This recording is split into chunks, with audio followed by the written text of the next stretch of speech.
and gentlemen, our next speaker, that is Sharad Sharma, co-founder and CEO of Brand Sigma. Sharad Sharma chairs the NASCOM Project Forum and is a board member at Indian Angel Network. His 25 years experience involves the turnaround of Veritas India, a startup which is now a part of Cisco, and an entrepreneurial setup of AT&T's R&D in India. He has held a number of senior executive positions with leading technology companies. Most recently, he was the SVP at Yahoo and CEO of India R&D. He is passionate about cloud computing and its potential to create software product winners out of India. Welcome, sir.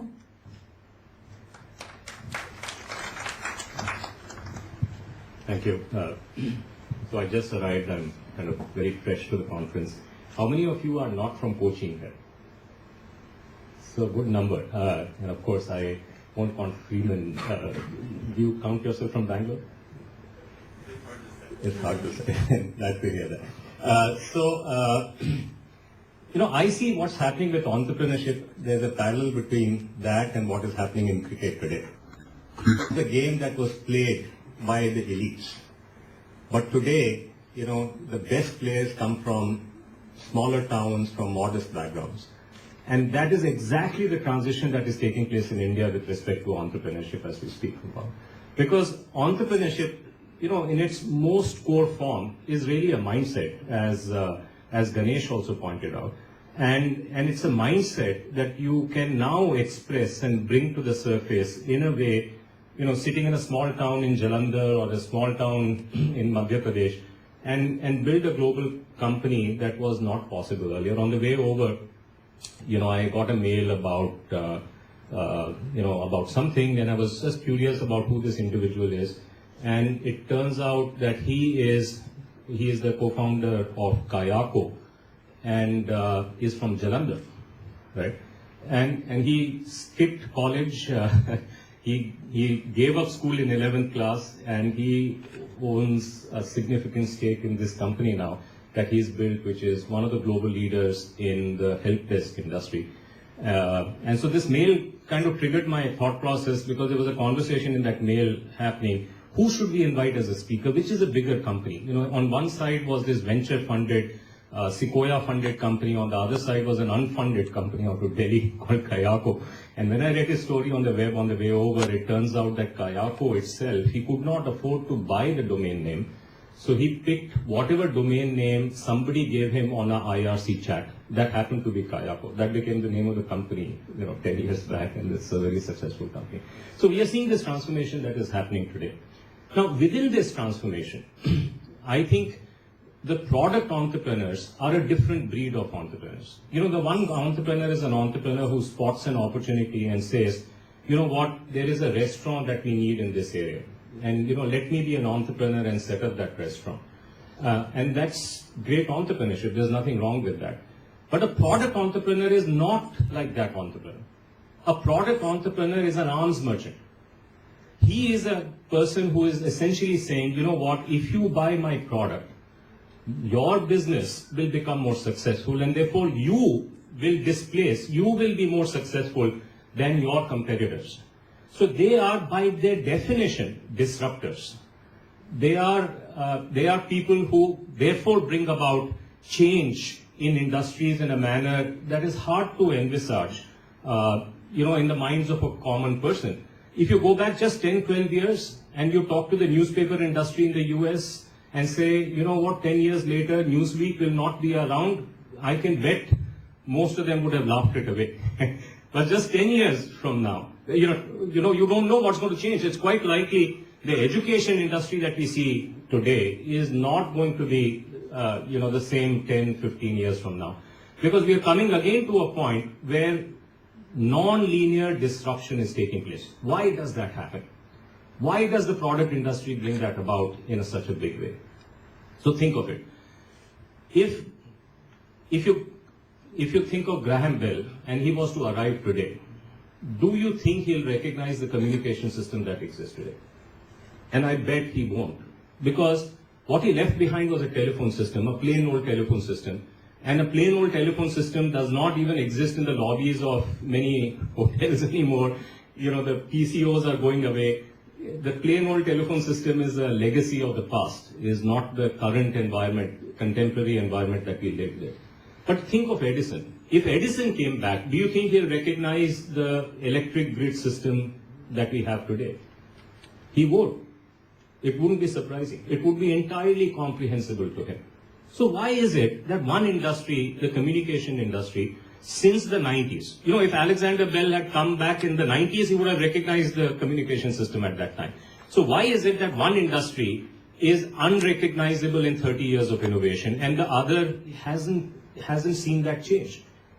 And the reason is that in the communication industry, after mid-90s, a fundamental shift happened in the way the innovation takes place.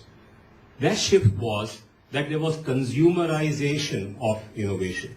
Innovation started happening in the hands of ordinary people, ordinary engineers, hackers. And they were able to use this combinatorial approach of picking smart pieces from different places and building systems that were more sophisticated than had been built at that time by companies that, you know, including a one that I worked for called AT&T. And the game changed completely. This is today, believe it or not, beginning to happen in the US for the electric grid industry. And believe it or not, triggered by a $100 device called Nest. What is Nest? Nest is a internet addressable thermostat in your house. Now, why is it changing the industry? Because right from Texas and other places, the utilities are saying, I'll give you $3 off every month. If during the summer months, you let me change your air conditioning temperature from 72 degrees to 73 degrees. Because it turns out if I can change everybody's air conditioning temperature centrally, with their permission of course, then I don't need to build a power plant. Right? And that involves billions of dollars of saving just because I have actually a $100 device. So that's reordering, reshaping an industry that has practically not been changing in a very big way for the last 70 years. So consumerization of technology is a very, very powerful trend that we have. Now, why is any of this important for India? And I'm going to make a very bold statement here. I think this is important because India will be lifted out of poverty because of product companies. And why is that? Because if you want to go out and change the functioning of the top 5 hospital chains in the country, of course you can go out and follow a traditional SI approach. You can go to Accenture, Infosys, pick your SI vendor, and they will go in and implement something for each of those 5 hospitals. A solution that will make that hospital chain much more effective. But that's not where the real India is. The real India is in that 500,000 primary healthcare centers, in 120,000 small hospitals with 70 beds or more. If those hospitals have to transform themselves, they can't use the SI, the Accenture Infosys model. They can use only a tally model to make that happen. Right? So that is where the opportunity that VK was talking about exists. That is where the transformation of the country will happen. And you know what? Indian startups are not just transforming small businesses in India today. They are transforming small businesses worldwide today. Like the example of the Kayako that I gave you. I don't know this for sure, but I am willing to bet that vast majority of their customers are small businesses, not in India, but small businesses outside in the world. And why can they do it? Because in today's world, it does not matter whether you're from Jalandhar or from Cochin or from Bangalore or from anywhere in the world. What matters is, do you have a good product? And therefore, can you make sure your customers benefit from that product? So we are in this new world. India's transformation is going to depend in the hands of product entrepreneurs.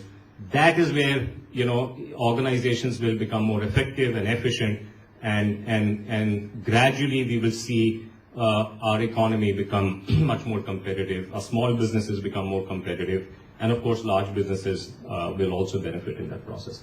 A couple of other points that I'll make and then I'll wind up is, how many of you here have an iPhone? You are guys probably who paid 50,000 rupees for it or somewhere nearabouts. How many of you have a cheap, you may be shy of accepting it or admitting it here, but still I'm hoping that some of you will do that. How many of you have a phone which is less than 3,000 rupees? Right, I see thankfully a few hands going up. The base core functionality, the voice functionality is the same in those two phones, right? You have a 2,000 rupee phone that can do exactly what a 50,000 rupee phone does. And what is the shift? The expensive phone costs 25 times the cheap phone. If you buy a Rolls Royce, that will probably cost how much more? 50 times more than your cheapest car, Nano, that is available today, right? Now look at, however, what is happening in the software industry. Go back in time. You wanted to buy a CRM software. You needed to buy it from Siebel. You effectively paid $200 per seat for it. Then came Salesforce.com that said, you know what, I can give you a good solution for your needs for $60 per seat per month, right? Zoho came along and they said, I'll give it to you for $12 per seat per month. So far, so good. $12 low end, $200 high end, a factor that we are talking about very similar to what we see in the phone market. But wait, here is a company out of Delhi, funded ironically by Intel Capital, $8 million raised back in the boom days of 2000, sells a HRIS solution, employee-wise. Used to sell it for $400 rupees per employee per month, roughly about $10, give or take, similar to what Zoho sells its solution for. Wasn't doing well. 2008 crisis hit, and the entrepreneur said, you know what, I got to shut this down. I've kind of accumulated lots of personal debts. This is no longer sustainable. I must shut this down. So he went to this pipeline that he had. He said, one-time offer. Instead of 400 rupees a month, you can buy this for 400 rupees a year. In 2010, he turned profitable. He continues to grow like a rocket ship. He today sells this for 300 rupees. And the 400 rupees, I probably said dollars then, but 300 rupees per employee per year, 25 rupees per employee per month. And he's successful, profitable, and growing. Now think of this. On one end, you have solutions, globally successful solutions that can be sold at 50 cents per employee per month. On the other hand, you have solutions that are being sold at $200 per employee per month. Both have a market. If you were in a business today, if only iPhone priced phones could be sold, and do you think there would have been this telecom mobile revolution that we are seeing in India? No. So what we are going to witness in the years to come is a complete transformation. These software products are going to penetrate every nook and cranny of every business that you can think of. We are at the edge, as Ganesh said, of a huge explosion of SaaS applications that is going to take place. They're going to go out and displace, of course, the old way of doing things for the big hospitals, but they're also going to fill out the white space that exists everywhere. Why is this happening? This is happening because this is the end of the era of umbrella applications. There was a time when you needed to build a quote-to-cash application, and quote-to-cash application, now called ERP, had to be built by a big vendor. Today, you want to build a quote-to-cash application, you don't need one application. It's got modularized completely. The cost of building individual small applications has come down. And then on top of that, since everything I'm probably getting too technical, but since everything sits on a common data model, you can actually accomplish the whole process through 50 applications instead of one application. And therefore, that is reducing the entry barrier for companies that can take their applications to marketplace. A very simple, real example of this, just from a few months ago. In this Google I/O is a conference that takes place in June. This year, you may remember, they had this this helium spaceship, and people landed. They launched their Google glasses there, and they launched a bunch of other things. It turns out that there is only one non-Google launch that took place at Google I/O. Do you know which company is that? Apple? Dell? No? Come on, guys, you can guess which company. a company from Chennai called OrangeScape. They launched 2 products. One product is called KissFlow, which allows people inside enterprises to build their own applications for themselves. They were the 3rd player on the Google marketplace, not the 1st player, the 3rd player. They launched it on June 26th. They today have more than 1,000 companies using their product. They're number 1 in the Google marketplace. And this is a company which doesn't have a single employee in the US, and of course no office in the US. Right? All that, and I'm not talking about 1,000 people using it, 1,000 companies using it. So now this transformation that we are talking about is really, really real, which is why my view is that we are going to create, and I've been saying this publicly, $1 billion valuation company for the foreseeable future every year out of India, a product company. Tell me which is the last $1 billion services company that came out of India in the last 2-3 years. Give me a name. Services. Software services like Accenture, Infosys, Wipro. iGate. Okay, great. $1 billion. Merger of 2 companies. Any other company?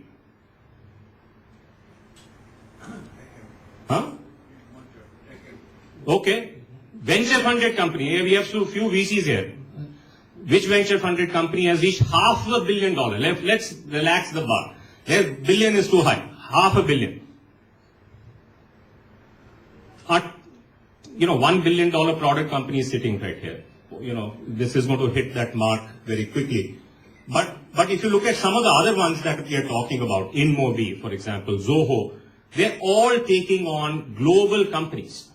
And this is where I just want to end on that note, because I think this is the difference between, people like me in my, post 40, after mid 40, and the people that I see in the 20s today. They are fearless. They say, look, if you are doing it, let's take on Google for heaven's sake. Right? I mean, let's not mess around with anything else. If you're going to do this, let's aim for the moon. That kind of enterprise that is coming from the youngsters today, which makes one very, very hopeful about what is going to happen.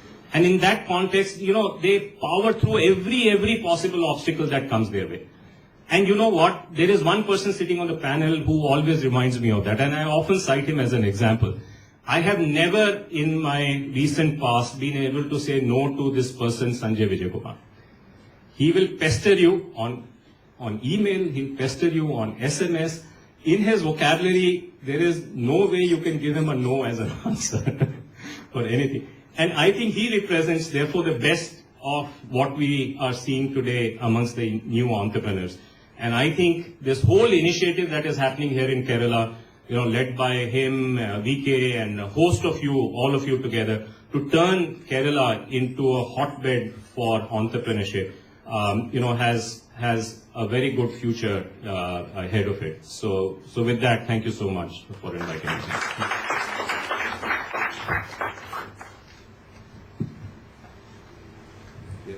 Thank you, Sharad. That was very interesting, very interesting. I just wanted to highlight 2 or 3 points which Sharad said, which I think is quite reverberating. One, he said entrepreneurship is a mindset, and it is actually moving from the so-called elite positions to the common man's position. Then he talked about consumerization of technology giving significant change to this particular landscape. And the most important point, and this is where I would like to read this side by side with what Sam Petruda said yesterday. What he says is, India will come out of poverty only through the hundreds of thousands of products our young boys and girls are going to create. And addressing the 1.5 billion soon to become population of our country. And when you really look at the bottom of the pyramid, and this kind of a play is an absolute possibility. So I think I didn't want to wait till the end of all the speakers. I thought I should, take this message so that we can assimilate this, internalize this, all of us. Thank you. Sharad, that was great. Shri Pradeep with us is one of our distinguished speakers of the day. Pradeep has been the Managing Director of Greater Pacific Capital, an Indo-China private equity firm heading India operations. Previously, Pradeep was a partner with KPMG, where his responsibilities included heading sourcing advisory practice globally. He also headed markets for India, which covered major sectors including consumer markets, industrial markets, private equity, IT, telecom, financial services, etc. Pradeep has been a major contributor to the technology industry. While working in IBM USA, Pradeep, along with other IBM colleagues, pioneered the offshore delivery paradigm for IBM US and set up operations in India in 1990. Pradeep has served as a member of the Executive Council of NASSCOM. His contributions to the Indian software industry have been well acclaimed. He was closely involved in strategy formulations of major software companies. Pradeep was appointed as an information technology advisor to the Prime Minister Perry Christie of the Bahamas. Pradeep has also served as a Western Region President of the India-American Chamber of Commerce. Welcome, sir. Thank you.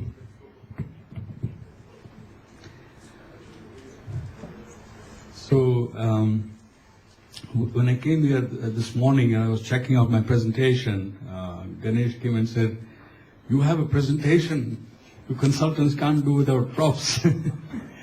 And actually, you know, what I think we had excellent talks from Ganesh and Sharad, and you know, they put a number of things in context about entrepreneurism, and you know, what I'm going to talk about kind of, you know, supports that. Also, I will try to talk about in relation to Kerala.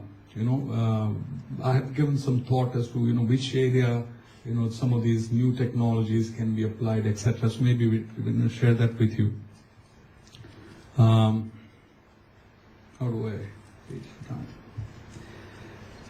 You know, from an industry point of view, a number of you might have seen this, these figures, but when NASSCOM did a study, and you have all the Executive Council members here, it looked at how much, what is the potential for our industry by 2020, whether we embrace innovation and new product development, etc., versus if we go business as usual, as VK was saying, you know, how you can keep on hiring people, more and more. TCS has 260,000 employees, and if you just do a linear model versus non-linear model, there is a huge opportunity there if India really shifts focus to more innovation and product development up to the tune of $135 billion. Today, India exports, you know, account for 25%, you know, the IT accounts for 25% exports for India. And if we start doing these products, as Sharad was saying, who knows, you know, the Indian companies who are small can build a product and challenge Google, and that exports would maybe, you know, 30-40%. And what is happening is that IT industry has actually created now, you know, this whole ecosystem, as well as, you know, entrepreneurs outside the metro cities. As Sharad said, you could be in Chandigarh, it doesn't matter. You could be in Cochin, you can be in Trivandrum, and build these companies because you have access to the technology today, where you don't need to congregate to one center. When one looks at non-linear growth, there are many ways. You know, we released a paper in Kerala, I think it was last year, on non-linear growth, and we looked at number of different areas. Whether it's cloud computing will bring you non-linear growth, it would be intellectual property development, when you're building a product. You know, Ganesh has a patent, and you know, I expect that he will build a product on that now. But you know, those kind of things really give you a seed to really build, you know, non-linear revenue. platform BPO, some of the companies, but that's a predictable model that a lot of the services companies are adopting. Some of the services companies are building what they call delivery accelerators, where they will have tools by which they are able to roll out these ERP systems and do some of the system integration faster. Of course, through merger acquisition, also you can get a non-linear growth. There were two examples we talked about, that happened in the last 2 years, which was iGate as well as Tech Mahindra. Or some of the IT companies are adopting different pricing models, where we heard about how the economics of the pricing works, but one can actually create much larger growth and market share by maybe going to the bottom of the pyramid by having very attractive pricing there. And of course, branding also creates a non-linear growth. Now, when one looks at where are the opportunities in technology context,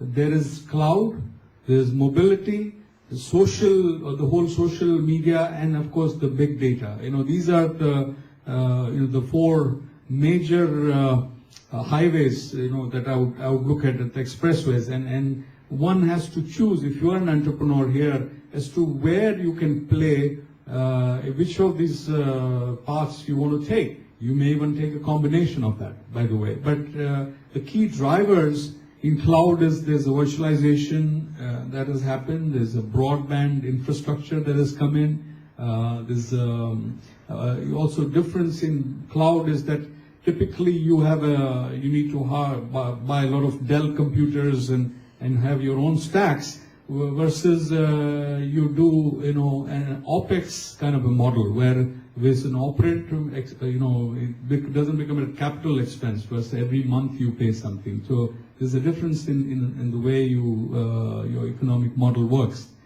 In mobility, it's the device penetration is obvious. You heard about consumerization of IT. Even if the cows in Anand are using IT, or for them it's being used. So that more and more you will see that happening. Social media, all of you know that it's not only a communication tool, but it's also a convergence that has happened with mobile and internet in the social media.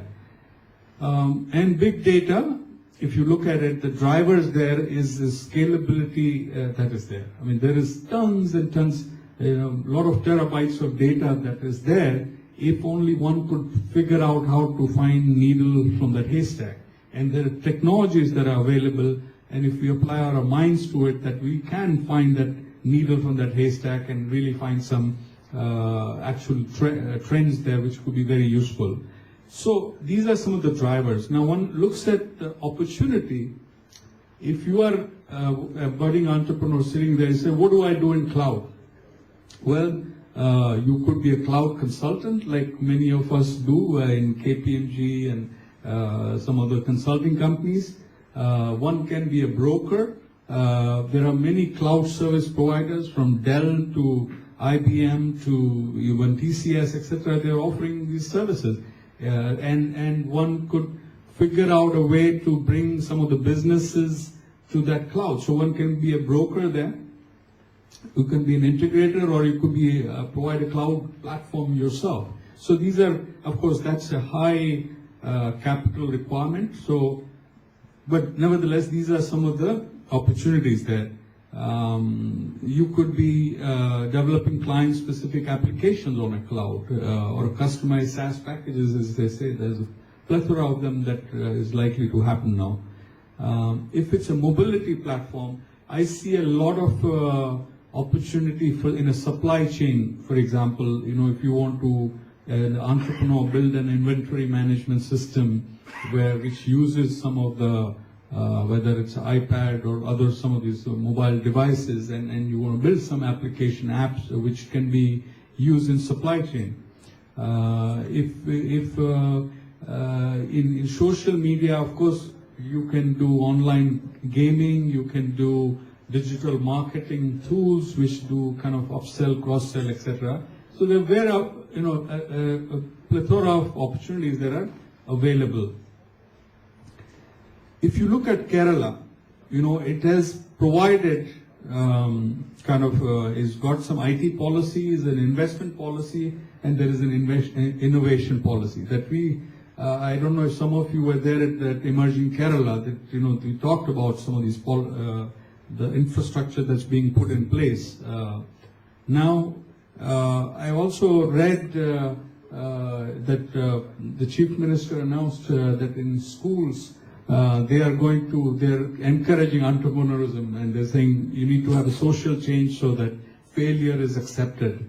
One doesn't feel that you need to be a job seeker, you should be a job creator.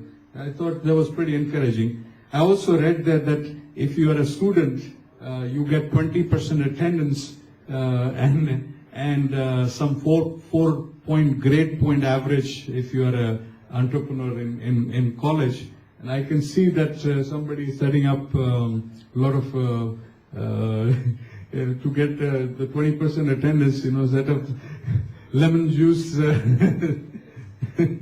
But so one has to see the implementation of it, how one implements that. But it's thinking in the right direction. Last time I was here, I heard about the private PPP kind of a model for startup village. This is an excellent thing, where government and private enterprises have come together for that. So I think Kerala is doing many of the right things, and it is surprising, like you're right, Ganesh. When earlier when you used to talk about Kerala, one thought about typical image, strikes, high literacy, but those kind of. Now people are saying Kerala entrepreneurism. That is really going to take time, but it's happening. And of course, the number of IT parks being set up. Government is investing some 2,000 crore in last few years in IT parks. Kerala government is expecting that by 2020 there will be 500,000 new jobs created in this sector. So definitely now the focus, where Kerala was always known for literacy, in the country, it was always known for the highest amount of literacy. And now Kerala is aiming to be illiterate, 100% illiterate, which is again going to bring that thinking. The young minds will say, hey, I can take on Google, as Sharad was saying. Now, when I look at Kerala's ecosystem and which industries are there, and when I have to say where should innovation happen, I have some thoughts there. If you look at ports, Kerala being a coastal state, there will be tons of data for the ships and the containers, etc. So can some of you apply business analytics there, using big data analytics, because of there's a movement of cargo, what kind of goods are being moved, what kind of cargo is moving where. One can look at some patterns. And you talk about consumerization and understanding the consumption patterns, etc. So there may be some opportunity that one can think of there. If you look at agriculture, of course, cloud can be applied. Interesting that your cloud rain also depends on agriculture, and this is cloud in a different way. But one can actually really store a lot of, farmers can use that to really track their assets, which is what? It's basically the crops, livestock, and the expenses, etc. Soil analysis, livestock management, can be done through data analytics. Again, farmers may not think of it. Okay, farmers may not think of it, but you as an entrepreneur can say, how do I apply it? As Sharad was giving example of this company, which was didn't even have money to for the domain name, but became big because it thought of needs for a business. Similarly, farmers will not think of cloud in the same way that you will think about. But as an entrepreneur, if you say, hey, can I provide this kind of analytics to a farmer and then deliver on their mobile phones? Will that be useful? Something like that could really be, a great model, I feel. The other areas, of course, the food processing area. Kerala is known for food processing. So can you build, there is the supply chain that has to happen, in food processing. There's a lot of re-engineering that has to happen. Some of the tools that you build, some of the products that you build, can it help, that whole food chain? Okay, so that is another area of opportunity I see. And the one which is really stands out and obvious to most is that whole NRI network that Kerala has. Today, as of I think last year, you had about more than 2.25 million NRIs, which really provide a lot going into new technology startups where NRIs have kind of funded that. But I'm just saying, can you service them in some way? So these are the 4 areas where I thought there's convergence, because one is knowing the technology and how the technology works. Second is, where do you apply? And I think these 4 main areas, the industries as I would call them, is where there is a knowledge that exists here. And if there is some way you can bring that knowledge and connect the dots and apply the technology, I feel that there is a great opportunity for a number of entrepreneurs here. Moving forward.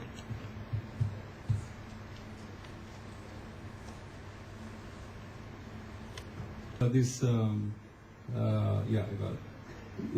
The tourism, you have the K card. I think it's a great example of how the K card was applied. And we again talked about that these are the 4 areas where you can provide disruptive technologies. Okay? Thank you very much.